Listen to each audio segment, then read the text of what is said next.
L'histoire de l'aviation est une liste ininterrompue de constructeurs et de pilotes que la mémoire populaire n'a pas toujours su retenir. La fin de la guerre de 14 a donné des ailes aux avionneurs. Certains vont se faire un nom puis vont disparaître quelques années plus tard.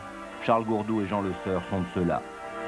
Dès 1918, les deux jeunes ingénieurs, polytechniciens et centraliens s'attachent à concevoir et à construire un avion. L'aéronautique tout juste naissante tâtonne, et tandis que les milieux officiels sont partisans des biplans, Gourdou et Le Seur prônent le monoplan. Ensemble, ils conçoivent un avion de chasse, le GLA, à aile parasol, qui atteint 240 km/h le 14 mai 1918. L'armée est intéressée, mais ne confirme pas sa commande. Du premier prototype qu'ils ont construit, Gourdou et Le Seur, qui se sont associés, extrapolent de nouveaux modèles. En les modifiant et en les équipant de flotteurs, les avionneurs cherchent à intéresser la marine et répondent sans cesse aux appels d'offres officiels. En 1921, le Tandem a fait construire une usine près de Paris à Saint-Maur-des-Fossés. Mais c'est sur la Seine aux Mureaux qu'ils testent leurs hydravions. La firme Gourdou-Le Seur va produire un nombre impressionnant d'hydravions et d'avions. Certains n'existeront que sur plan, d'autres verront le jour et prendront l'air, construits parfois à un seul exemplaire.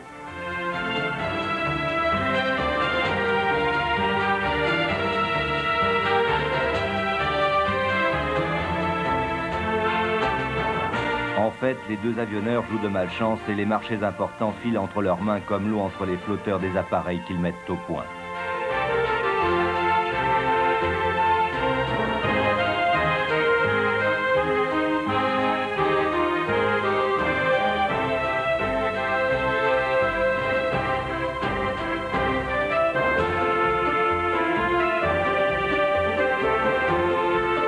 En 1925, le crédit de la firme s'est affirmé au point de rendre l'usine de Saint-Maur-des-Fossés trop petite et les deux constructeurs s'associent avec les ateliers et chantiers de la Loire pour répondre à une importante commande de chasseurs passée par l'État et l'étranger. Une commande de 467 GL-32, un succès que ne connaîtra jamais ce gros hydravion de 7 tonnes à moteur double hélice.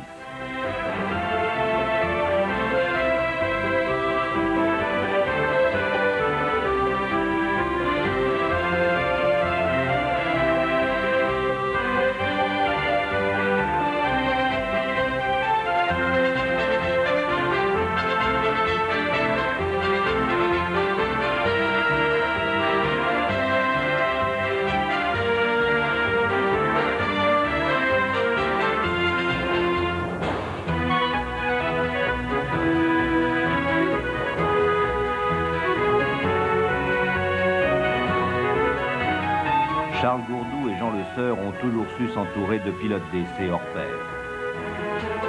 Jérôme Cavalli fut l'un des plus fameux. Il a rejoint la firme en 1931 et sur son GL-32, indépendamment de son rôle de pilote d'essai, il va se faire connaître du public des meetings et porter la bonne parole acrobatique dans tous les ciels de France et d'Europe. Pour messieurs Gourdou et Le Seur, dont la société est redevenue indépendante en juin 1929, une autre spécialité va faire l'objet de recherches approfondies, pourtant dans l'indifférence totale des milieux officiels. C'est le bombardement en piqué. Grâce à un viseur gyroscopique entièrement nouveau, des bombes peuvent être placées au but sans que l'avion largueur soit exposé à la DCA ennemie. En fait, seuls les Allemands s'intéresseront de très près à ces essais.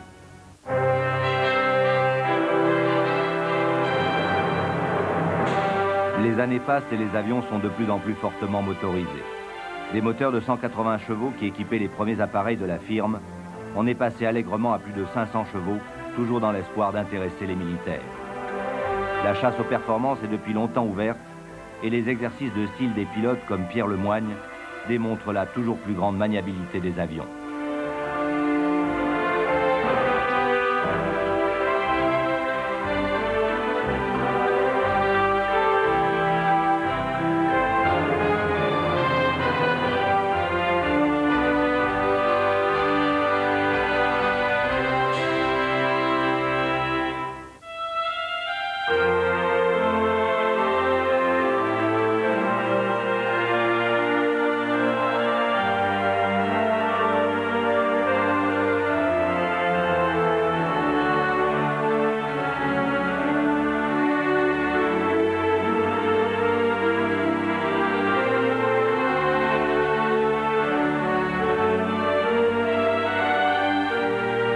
L'union Gourdou-Le Seur s'est achevée en 1936. Seul Charles Gourdou reste avionneur.